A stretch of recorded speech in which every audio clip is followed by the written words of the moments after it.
Sword fishing began as a Port of Grey fishery in 1992. Fishermen could see the decline in the cod stocks and decided that the only way to survive was to look to other species to supplement their incomes. The Challenge 88, owned by Calvin Petton and skippered by Jero Petton, took the initiative, geared up for the fishery, and headed 150 to 200 miles offshore to begin their search for the swordfish. The first year, prices fluctuated from $1.50 to $6.50 a pound and hasn't changed much since then. It still averages from $4 to $4.50 per pound. The crew members on this boat are making new seds or gengins while steaming towards the fishing grounds. This is a continuous job, and every trip out new gear has to be made to keep on top of the repairs and replacements. Swordfish are found worldwide in temperate or tropical seas. The seas off southern Newfoundland and the Grand Banks are home for those fish from June to November, following the warmer water that heads our way from the Gulf Stream during those months. Swordfish are easily identified by their sword, which makes up about 1/3 of its length. This fish will sometimes weigh over 750 pounds. Swordfish gear is made up of monofilament running line as well as monofilament seds. The hooks are number 8 fish hooks, and the snaps are made up of stainless steel. The seds are 1, 2, 3, or 4 fathoms long and are usually put in stainless steel boxes while waiting to be used in setting the gear when the boat reaches the fishing ground.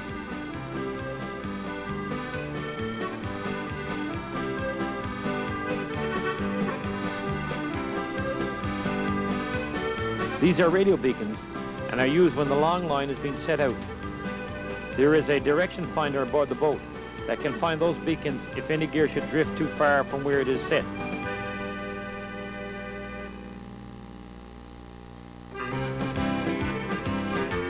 This is the line drum that the long line is wound up on. There is about 45 miles of 800-pound test monofilament line on this drum.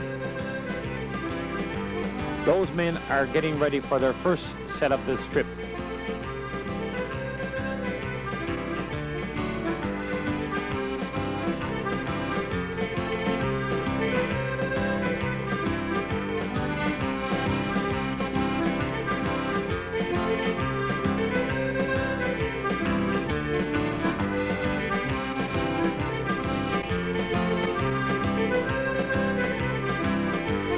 First to leave the boat is the radar reflector marker.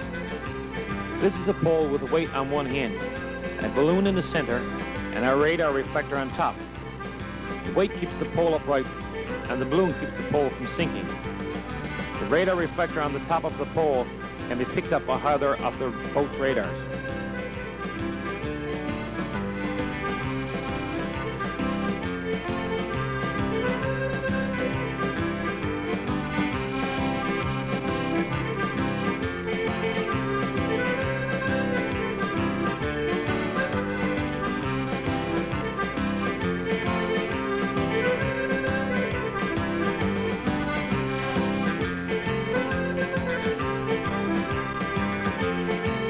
This boat is using frozen mackerel for bait. One full mackerel is hooked by the tail and thrown overboard. The snap on the other end of the set is snapped on the running line. Each one is snapped on about 10 to 12 seconds apart. Because swordfish are surface dwellers, the lines have to be kept very close to the surface. They are kept afloat by small styrofoam buoys. Those buoys, carrying lines that are either 1, 2, 3, or 4 fathoms long, are snapped on the line at regular intervals of 3 to 4 hooks. 14 to 15 of those buoys are placed between each radar reflector, which in turn is snapped on 1 mile apart. It is a normal practice to put a radio beacon every 5 to 6 miles. The skipper decides the depth of the set by observing the beelfish or other possible swordfish food that may be swimming near the surface. If the live bait is 2 fathoms deep, he will set 2 fathom seds and 2 fathom styrofoam buoys. If the live bait is 3 fathoms deep, he will set with 3 fathom seds, and so on.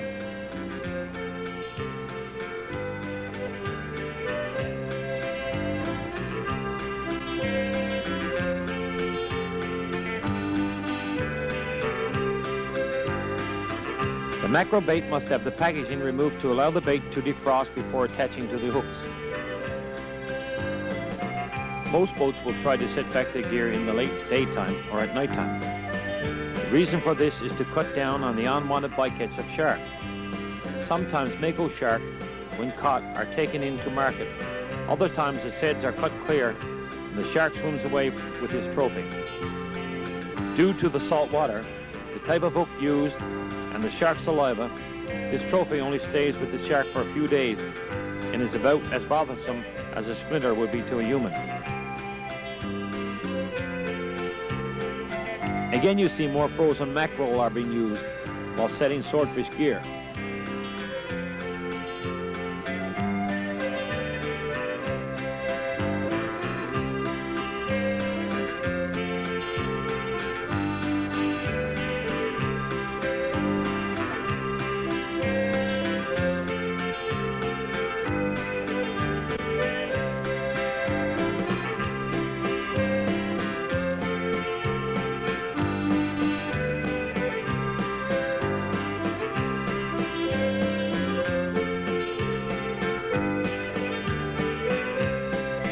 This boat is using squid as well as mackerel for bait.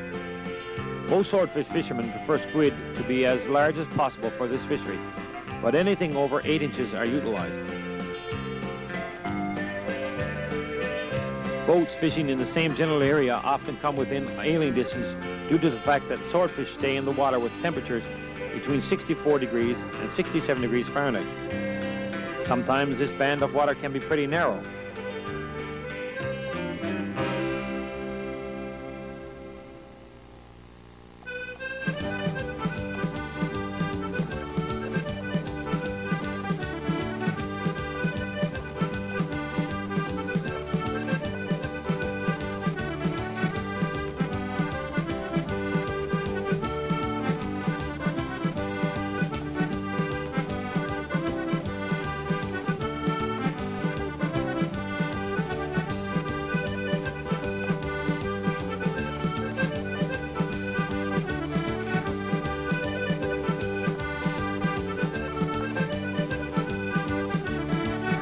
When taking back swordfish gear, you will notice that not every hook has a fish. You will notice that owlskins must also be used as protection from fresh water as well as salt if the fishermen want to stay dry. Fishing continues just the same.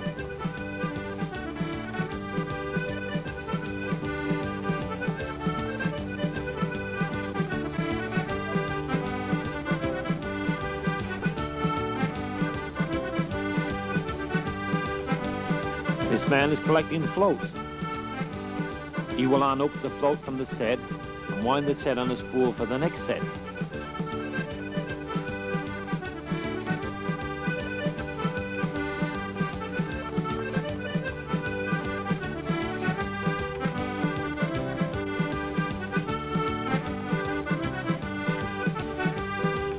Here you see a swordfish being pulled towards the boat.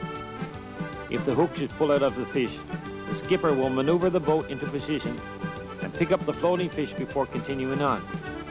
Usually the hook sets itself into the swordfish and don't pull out.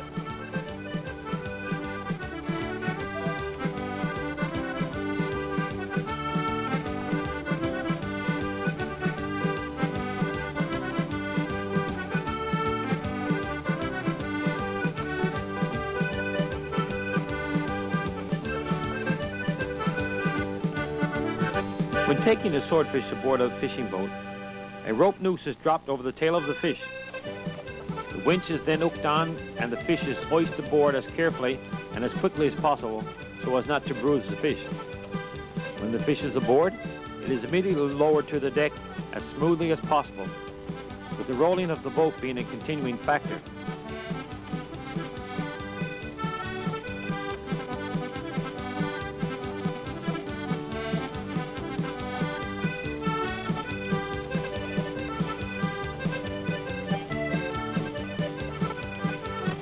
Sometimes if the fish is really large, it may have to be balanced on the gunwale while the sword is sawed off. It is then lowered to the deck and the awling process continues.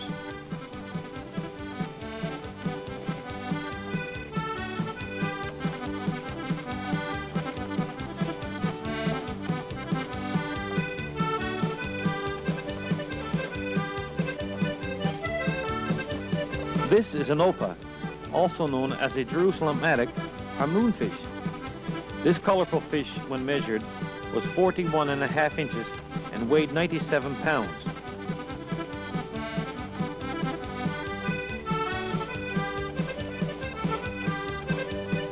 Here is a big-eyed tuna. This fish weighs about 150 pounds.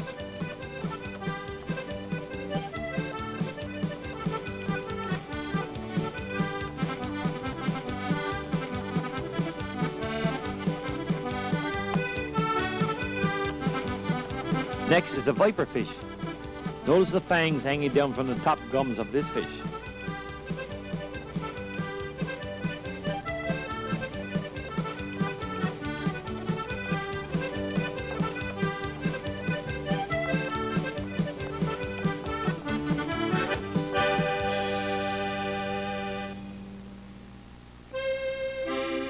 This most beautiful fish is called a dolphin fish or dollfish, and due to the size and color, is very often mounted over a fireplace.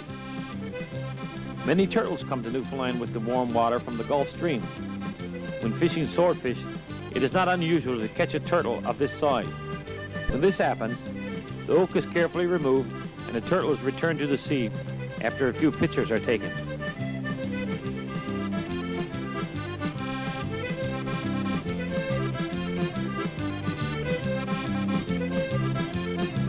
They are very strong swimmers and travel thousands of miles in their lifetime.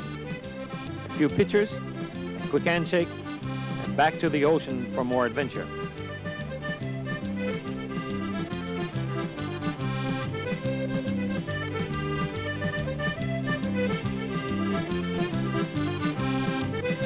Where is the tail on this lazy rolling sunfish?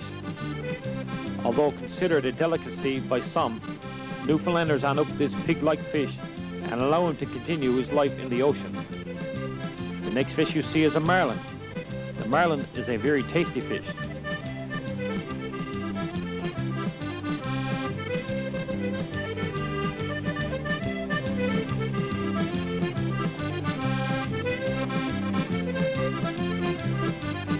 The mako shark with its rows of sharp teeth has good market value, but wasn't eaten locally until just a few years ago. The most graceful fish, however, is the dolphin, or porpoise. Here you see a small herd of porpoise swimming ahead of this boat.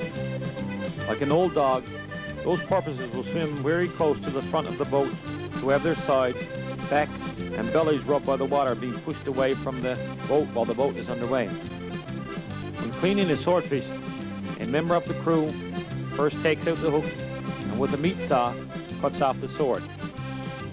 The smaller swordfish are then lifted into a V-shaped cradle. Next, the fins are sawed off.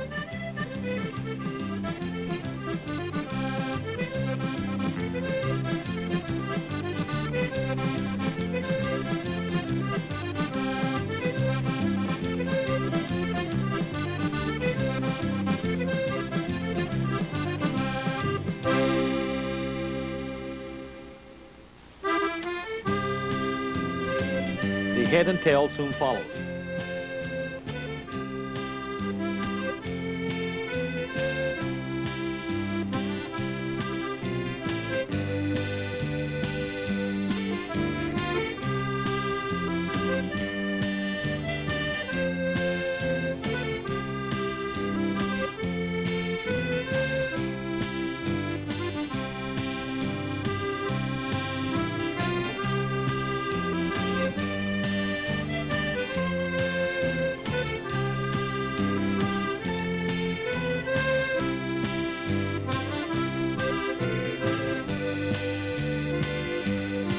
The gills of this fish is carefully cut away from the rest of the fish.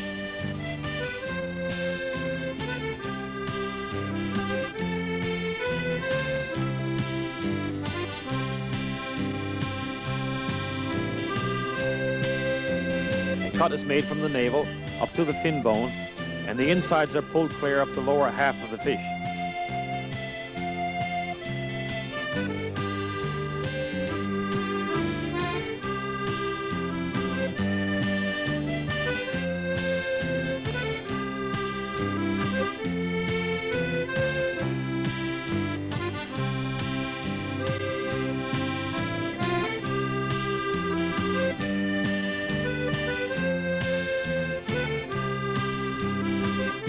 The remainder of the entrails are removed by pulling the gills and the stomach of the fish up past the fin bone and then discarding it.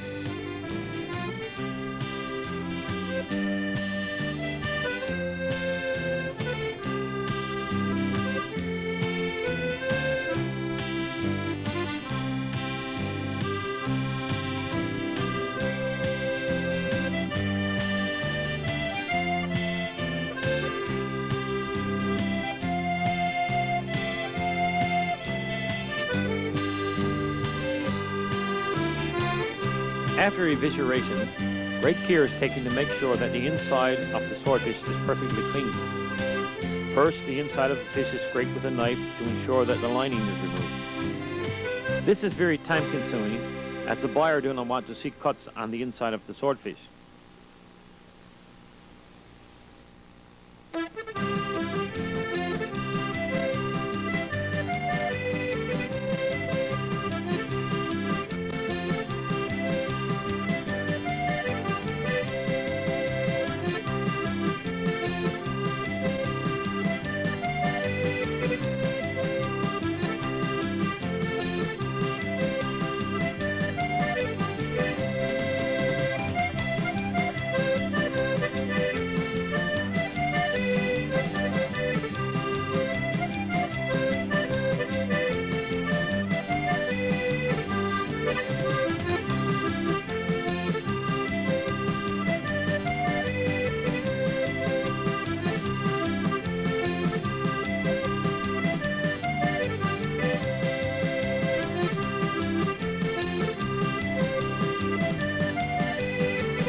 The fish is now washed thoroughly.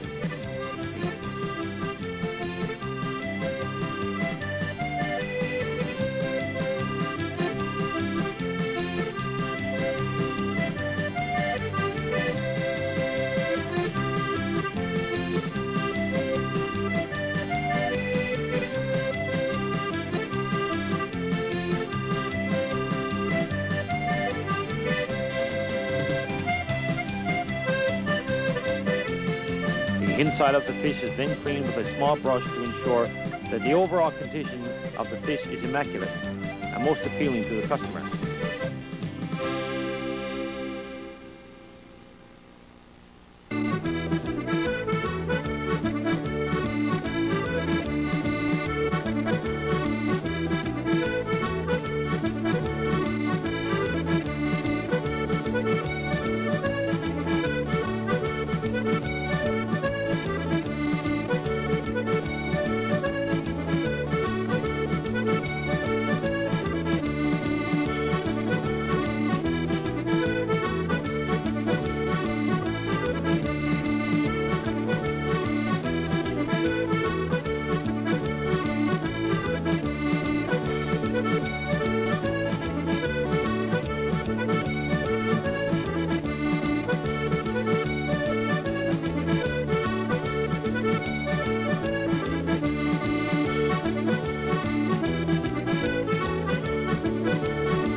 After more washing, scraping, and brushing, the fish is cleaned, put on the deck out of the sun, and another fish takes the first one's place. Larger swordfish are cleaned on deck and are continually cooled down with the salt water while waiting to be put in the fish hole.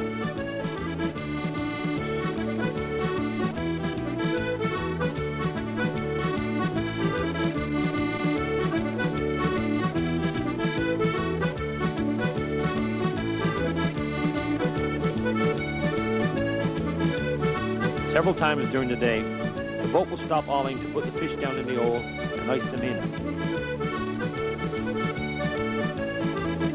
This is done with the use of a sling.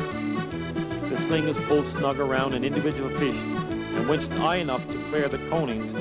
Then with the help from the crew, the fish is lowered into the hole to be put in place and iced in, always taking the utmost care not to bruise the fish.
When several fish are in place in the fish hole, one man begins the process of filling the belly cavity with ice.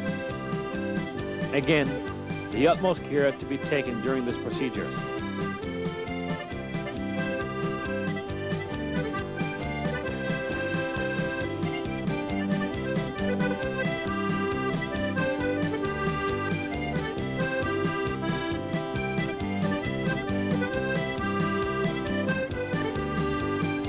When adequately filled, small chunks of ice are used to keep the smaller ice from falling out.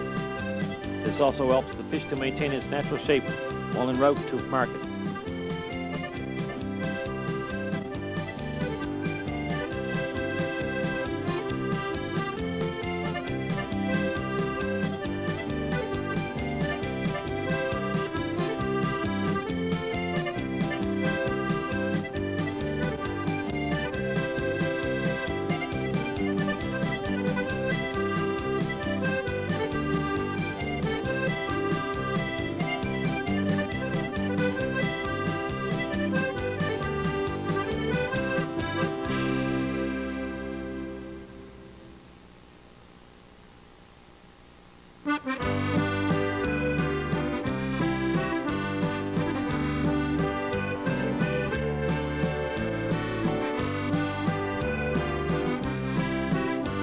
As we continue to watch those very valuable fish being iced in the fish hole of this boat, we take notice that sword fishing is now another way for some Portugray fishermen to reap a living from the sea.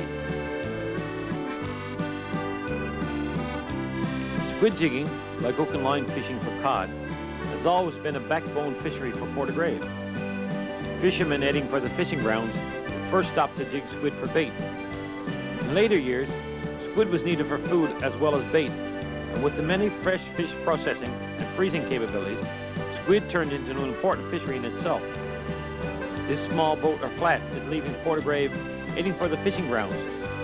Those fishing grounds would be about 3 to 4 miles away at Corbett's Point. Those squid are coming aboard the boat by use of a squid reel. This squid reel has about 15 to 20 hooks on each side and is taken back by rolling the hooks and line on a wooden spool. When putting the hooks back in the water, the man just unrolls the spool.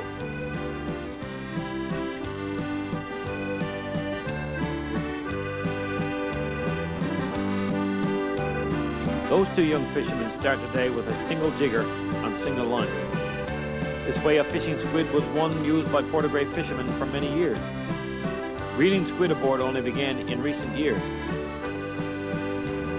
Young Portugray men love to go to the squidding grounds with their dads. Like it says in the words of A.R. Scammell, there's men of all ages and boys in the bargain. We're all jigging squid on the squid jigging ground. When watching squid coming aboard the boat, there's no trouble to see the spots of squid juice that's flying around. The squid juice that the author of the song Squid Jigging Ground tells us about is the heaky secretion that the squid uses as a way to protect itself. When in danger, the squid will squirt this juice and escape when the water is too dark to distinguish where the squid went. Anyone that has handled fresh caught squid is familiar with the squid juice and can probably remember the hitching wherever it touches the skin. The mess and the hitching, however, cannot slow those fishermen down when the squid are jigging.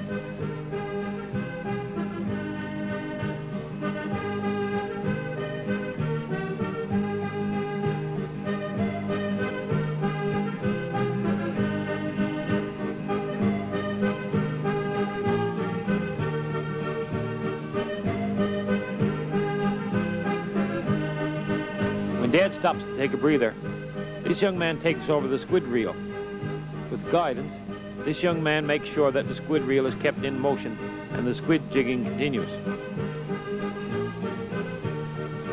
Here are some of the boats on the squid jigging ground. Oh, this is the place where the fishermen gather, with oilskins and boots and Cape hands battened down. All sizes of figures with squid lines and jiggers. They congregate here on the squid jigging ground. This young man is also taking over from his dad. In just a few years, we will see him here on his own boat and with his own family jigging squid. When this squid spurt slacks off, It is time to put the catch in pans or buckets for our unloading when we get back to the wharf.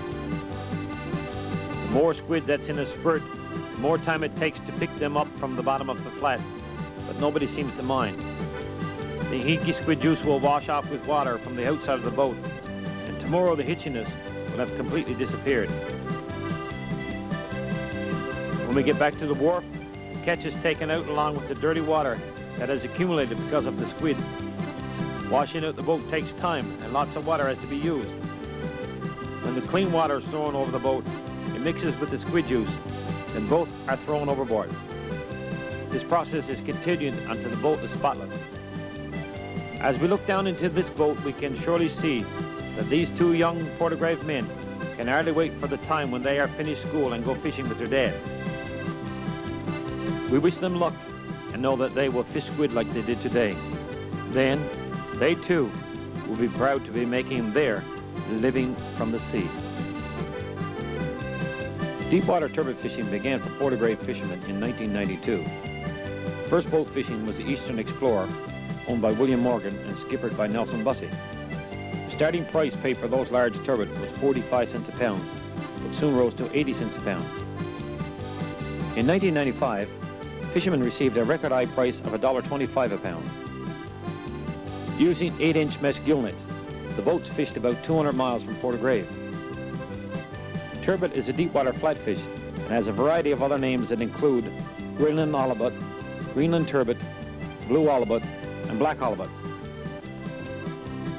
Turbot thrive in the cold Atlantic Ocean and live in depths of water from 400 fathoms to 800 fathoms, and water ranging from 1 degree Celsius to 3 degrees Celsius. Traditionally, turbot was split and salted or filleted and frozen. Small turbot are still filleted and skinned for frozen layer packs. Large turbot are sold after being properly dressed and iced. With the sun rising, we begin our day fishing for turbot. We are about 230 miles from Portagrave and our homes and families.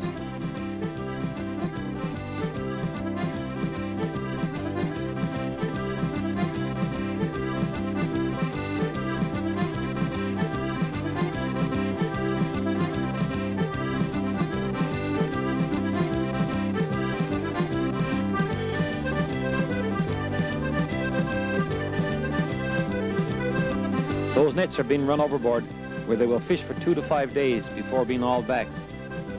Notice the way the head rope and the lead rope are separated and therefore going overboard with no tangles.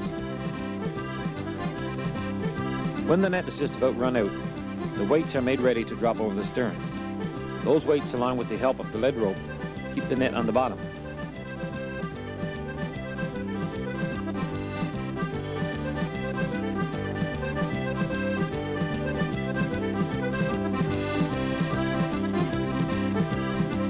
When the net is all out and the all-up is almost run out, a marker balloon and staff buoy is attached to the all-up. This will identify the fishing gear as well as help in picking up the gear with the use of radar.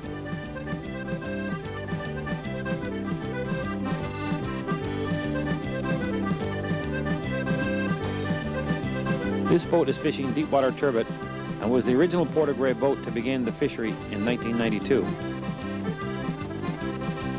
Icebergs are always constant companions during the spring fishery. It don't take many of this size to keep the water cold and dangerous for all mariners. The cook on this longliner is in the process of preparing a very tasty and bubbling hot meal.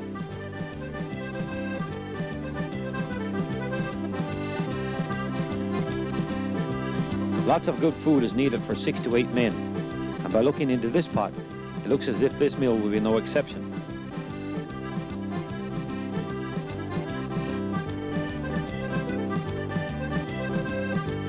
Those men are lounging around in the galley and discussing the day's work, incoming weather, or telling stories. Next morning begins with the marker balloon being taken aboard and the all-up being slowly taken back. The sandbags are next to come over the side and be stored in their proper places.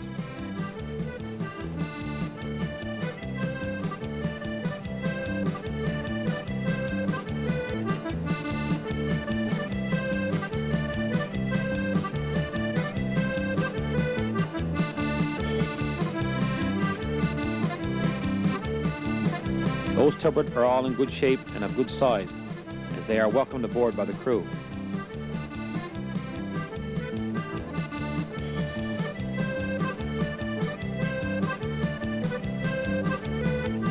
It is not unusual to have a bycatch of spiny crab and grenadier while fishing deep-water turbot.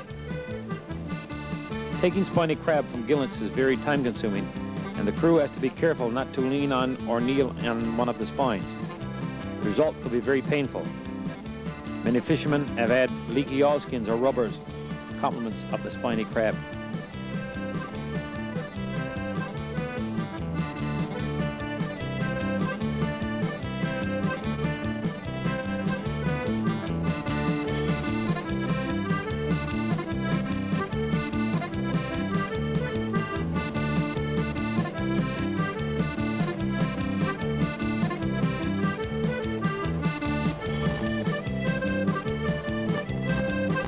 While hauling turbot gillnets, there are usually lots of egg downs and noddies waiting for a hawful from the nets.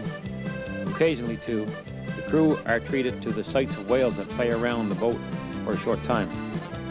They are very majestic creatures and like to show off for the crew. Whales are air-breathing mammals, and when they surface, blows out air and water through their blowhole that appears as a spray. It is not unusual to observe two or more at one time.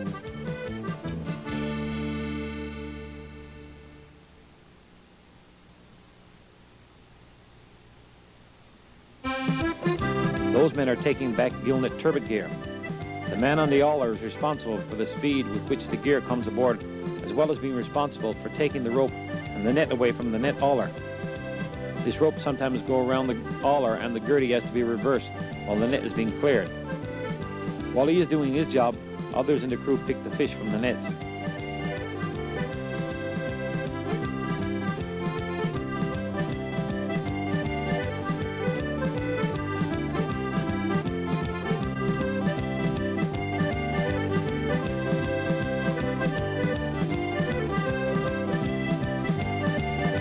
This is some of the turbot catch from this fleet of nets.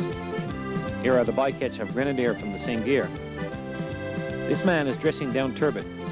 He first cuts the turbot, then removes entrails and puts the fish in the wash box, where it is washed before going into the fish hole to be covered with ice.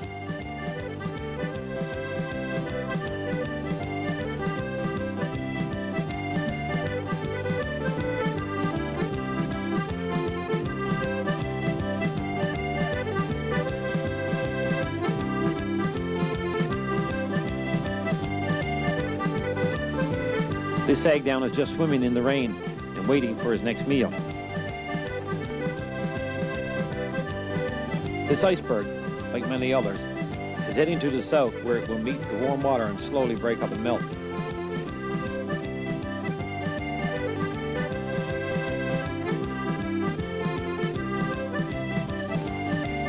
When nets are being hauled back aboard the boat to be shifted to another area, it is not uncommon to see one or two men up on this green, moving mountain, hauling even more nets to the top of the pile, while other men continue to dress down turbot, while a sea full of egg downs look on, waiting patiently for their supper.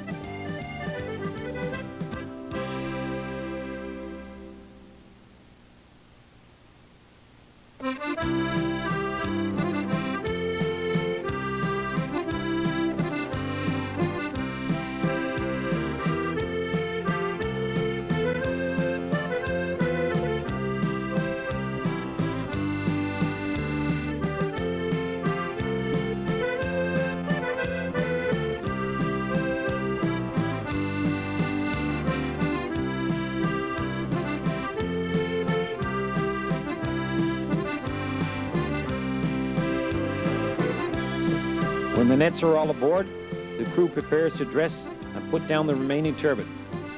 While this is being taken care of, the cook takes care of his culinary duties in the galley, and the skipper sets course to another fishing area or back to port. The wash box is also a way to roughly measure the weight of a catch. When it is filled, it is dumped into a chute, which in turn shoots the fish into the pound of choice below deck.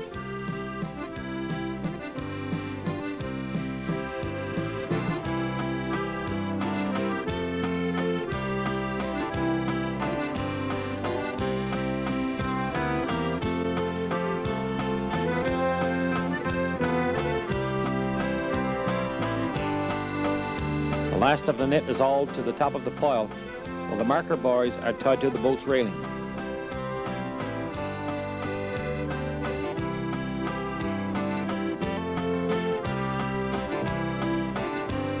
Washdown is soon begun for both the men and the boat.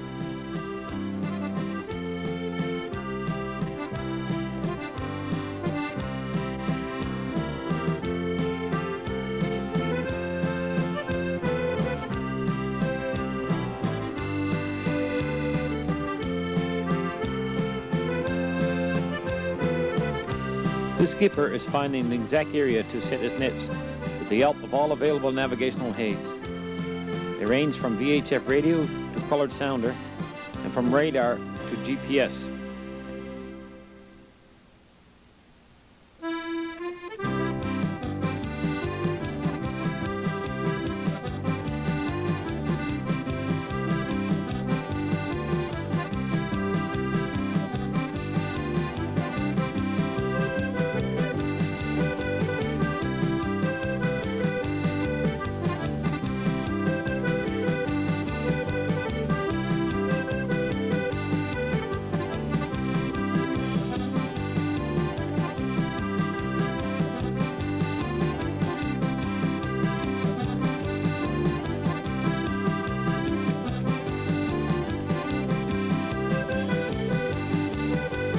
As we head to port, we take notice that there are trucks waiting to take our catch to market.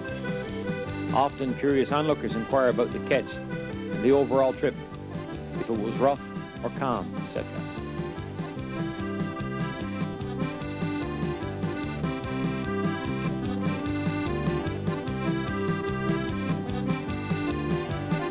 As we watch the sun set in the west, we know that tomorrow will bring another day and give us another opportunity to go into the boat and head for the fishing grounds, where we will once again strive to make a living from the sea.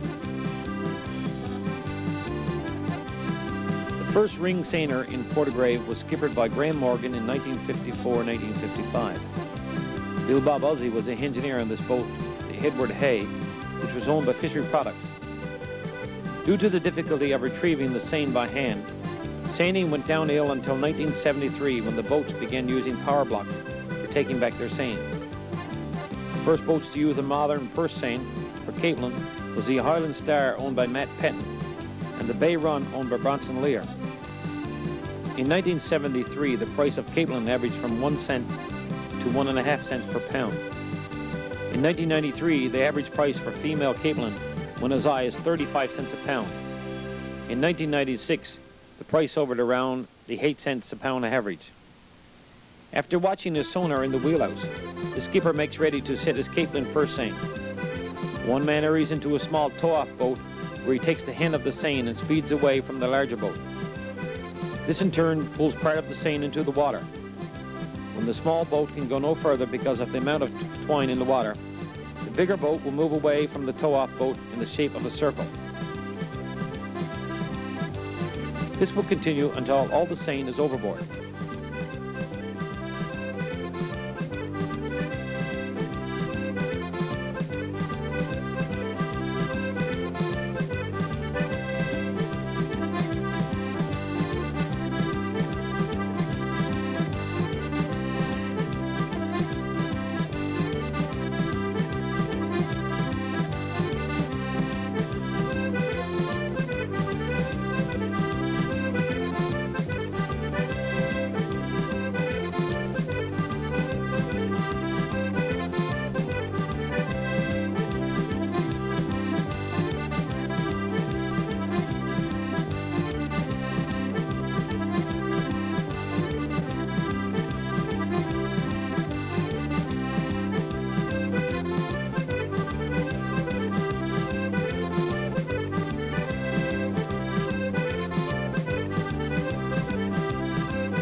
A complete circle is made around the Caitlin, and the larger boat comes alongside the tow-off boat. The man in the tow-off boat then throws the rope tied to the seine aboard the larger boat, and the purse line in the bottom of the seine will be winched in. This will close off the bottom of the seine, preventing the capelin inside from escaping. While the purse line is being hauled, another man will lower and raise a trouncer in the mouth of the seine, where the ends of the seine come together. This is done to keep the capelin in the seine until the seine is closed off. The trouncer is made with a few links of chain and some bright plastic covers on the end of a 5 or 6 fathoms of rope.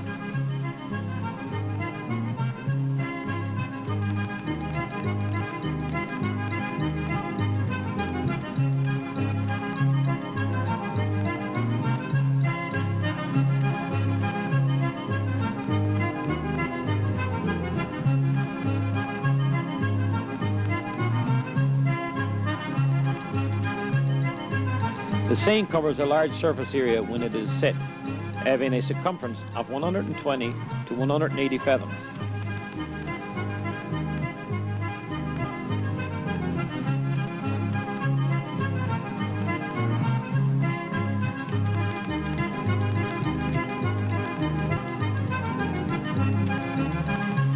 This man in the tow-off boat is pushing the larger boat into the seine and forming wings in the seine. This keeps the capelin swimming in circles in those wings and helps keep them away from the mouth of the seine while it is being pursed. The man on the trouncer continues hauling up and lowering his rope, which also drives the capelin away from the mouth. When the seine is pursed in, the skirt line is slipped into a hauler to bring the seine together at the mouth.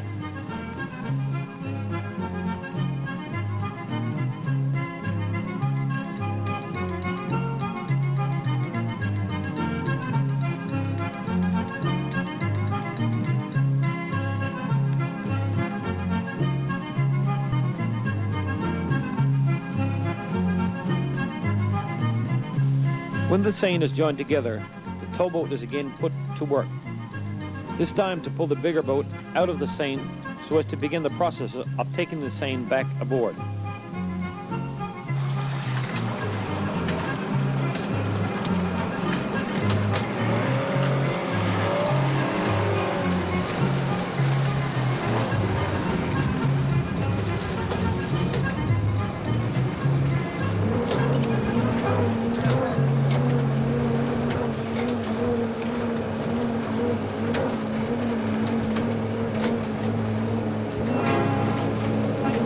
To do this, an end of rope is passed through the power block while the other end is tied to the seine.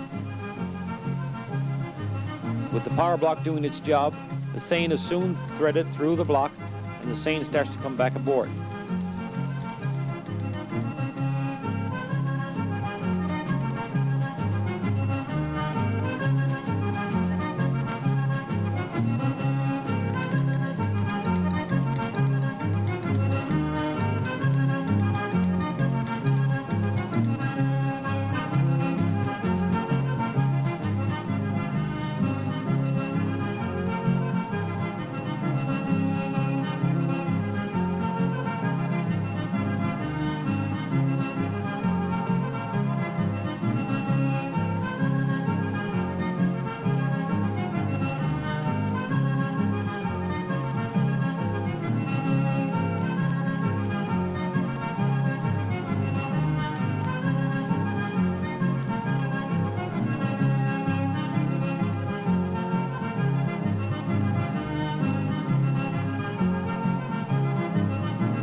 While hauling the seine aboard, it is very important to keep the head rope and foot rope separated from the main body of twine. It is also important that everyone spread the rope or twine so that it won't fall over on each other. If it did, the seine would become tangled and torn while going overboard.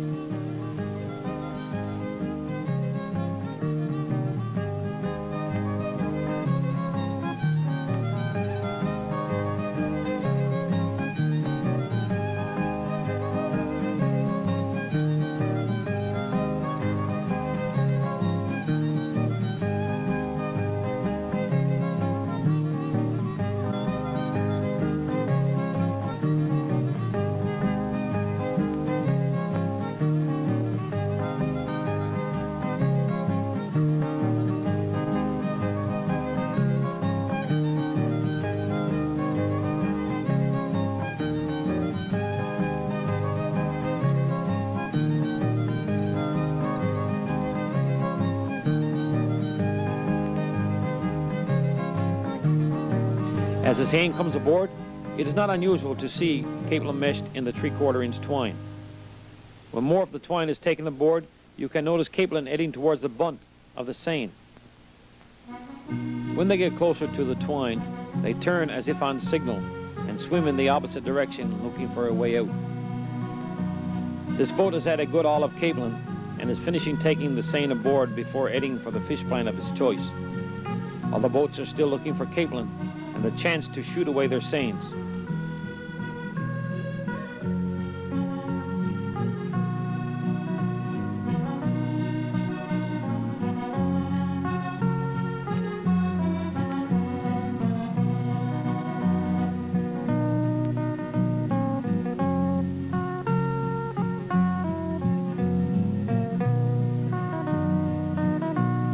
As this seine is being taken aboard, the capelin are being dried up. As the seine comes in, the capelin are forced to part of the seine where the twine is smaller. This part of the seine is known as the bunt. The all-off boat continues to pull the boat so the twine don't get caught around the scut or around the blades.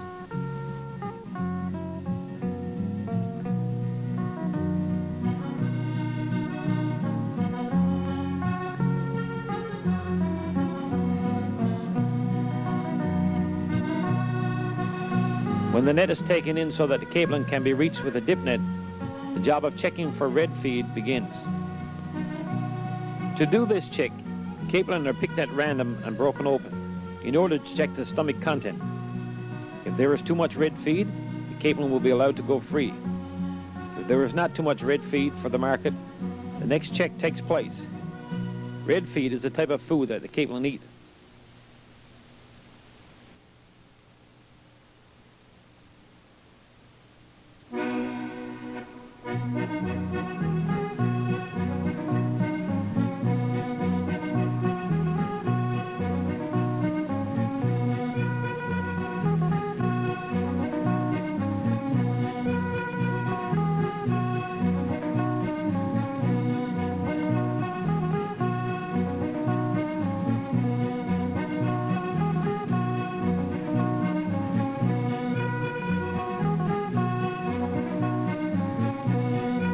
The next check is done by counting the male-female ratio to determine what percentage is female.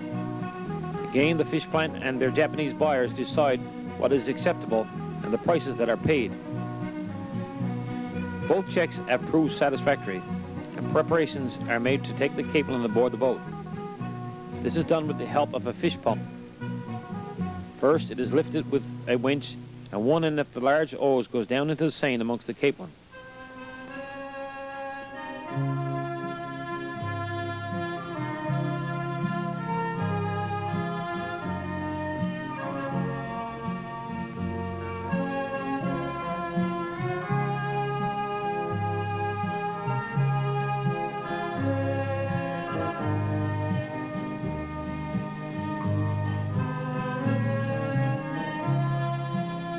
Water and capelin are then pumped aboard the boat.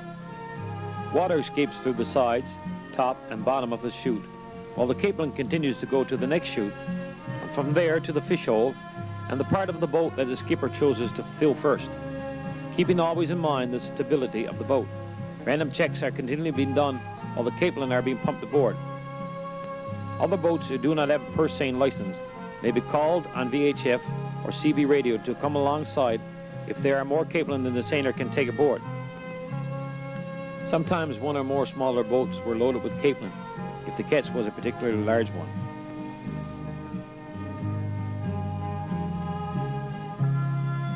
This boat is having capelin dipped aboard with the help from a gurdy.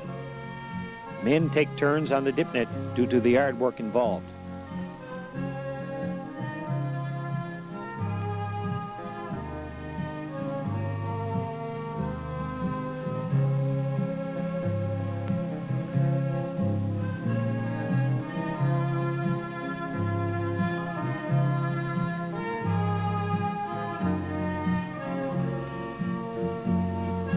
Other boats set their seines close by to catch capelin.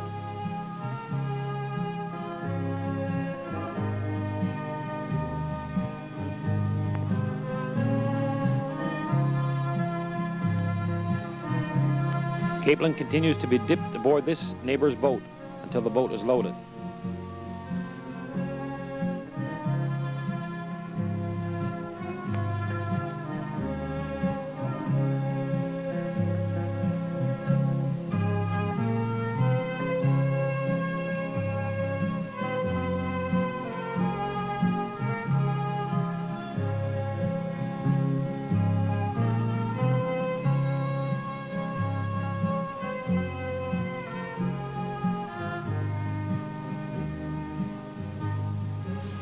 When the capelin are all taken from the purse seine, a rip in the net is mended by the fishermen aboard the boat.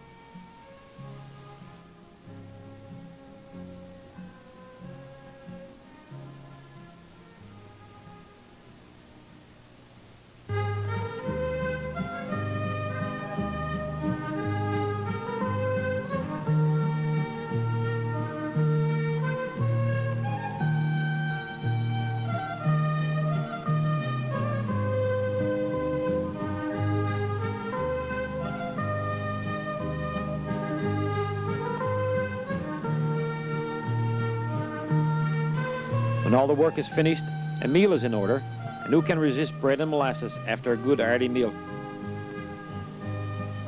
The skipper writes in his logbook, "This tells Statistics Canada where the capelin were caught, along with the quality of the capelin. This report has to be entered in the logbook every fishing day."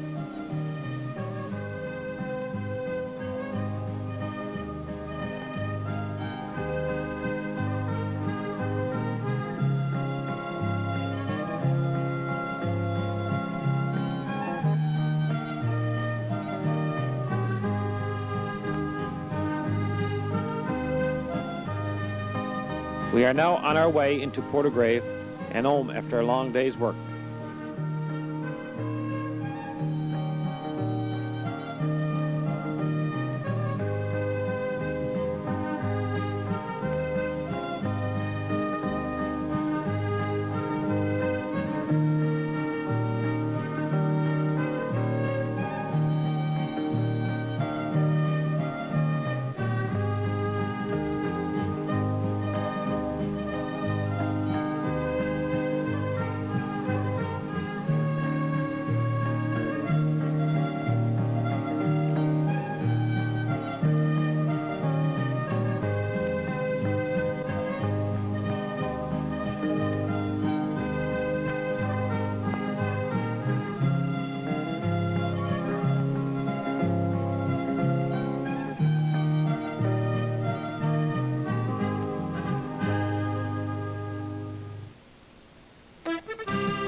As we wave to a neighbor, and he waves back from his boat, we take notice to the twine sitting on the deck behind his wheelhouse, and see that he too is making a living from the sea by using a purse seine to catch capelin, that small, colorful, smelt-like fish that appears in Newfoundland in June and July of each and every year. Fishing has never been an easy way of life for the man who has to leave his family to go to sea for days and sometimes weeks at a time. It is only natural that day-to-day running of the household falls to the wives of those men.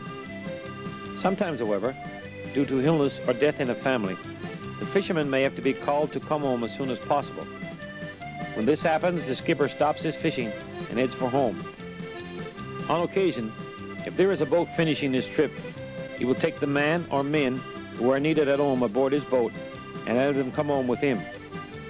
When this happens, the fisherman transfers from one boat to another. This allows their boat to finish their trip before heading home.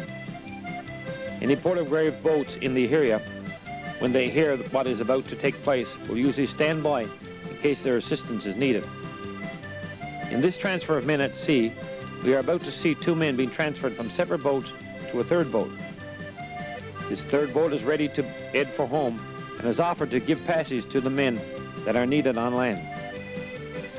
We begin with a small rubber boat, or Zodiac, being lowered into the sea from one of the boats as other longliners stand by.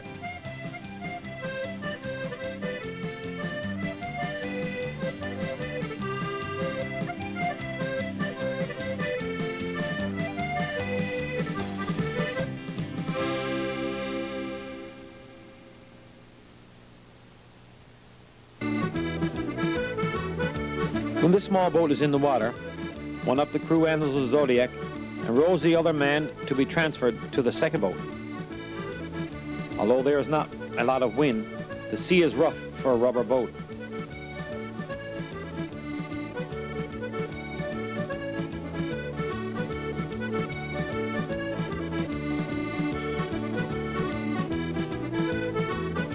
As the Zodiac reaches the second boat, the next man to be transferred climbs over the side of his boat, stands on the scrubber while holding onto the rail, and waits for the rubber boat to be in position for him to jump aboard. With the help from a man in the Zodiac, the first step in the transfer is completed, and the small boat is for the longliner that is ready to leave for home.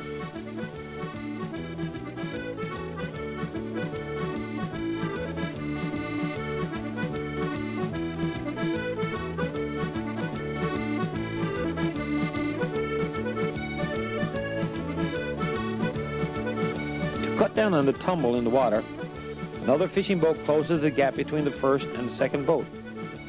This makes the water on the lee side of this three-boat string much more sheltered and helps to ensure safe transfer of the men. When the small boat reaches the fourth longliner, the next step is put into place. The men have to climb up into the larger boat from the small rubber Zodiac.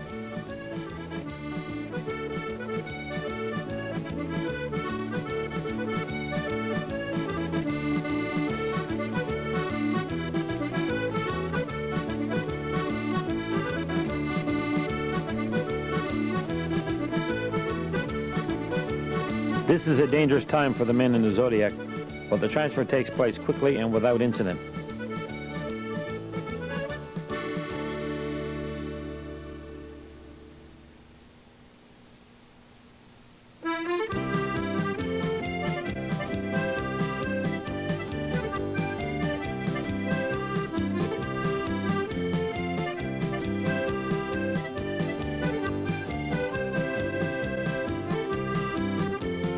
While the man in the small rubber boat heads back to the first fishing boat in safety, the Portograve longliner with two extra men heads for home. The string of longliners stay in place until the Zodiac is alongside the first longliner.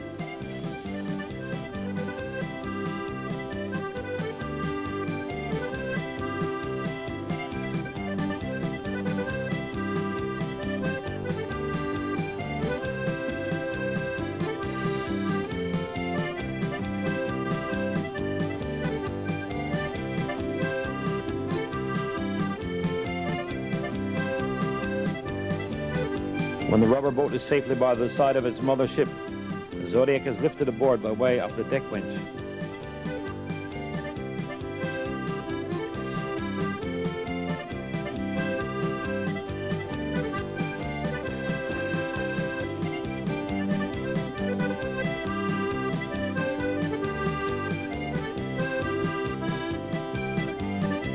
The Portograve longliners then separate to continue to make their living from the sea. After successfully completing this transfer of men from two longliners to a third on the Atlantic Ocean over 100 miles from the nearest land.